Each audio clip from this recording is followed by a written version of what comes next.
आणि मनोज जरांगे पाटील यांची भूमिका ही एकेरी असल्याचं वक्तव्य महसूल मंत्री चंद्रशेखर बावनकुळे यांनी केले। सरकार उलथवण्याची भाषा करणं हे चुकीचं आहे।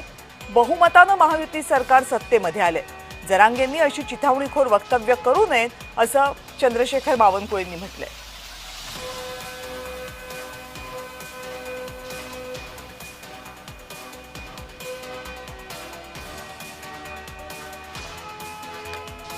मनोज जरांगे पाटील यांनी चिथावणीखोर वक्तव्य करू नये असे चंद्रशेखर बावनकुळे यांनी म्हटले। कारण मनोज जरांगे पाटील यांनी काल एका सभेमध्ये आणि त्यानंतर जो पत्रकारांशी बोलत असताना काही भूमिका व्यक्त केली होती आणि आमच्या मागण्या मान्य झाल्या नाहीत तर सरकार उलटवून टाकू असा इशारा दिला होता। त्याच संदर्भात बोलताना चंद्रशेखर बावनकुळे यांनी हे वक्तव्य केले। जरांगे सरकार उलटवण्याची भाषा करतात हे अयोग्य आहे। कारण देवेंद्र फडणवीस सरकार, एकनाथ शिंदे सरकार, अजित पवार सरकार हे जे महायुती सरकार आहे, हे सरकार 3,17,00,000 मतांनी निवडून दिला।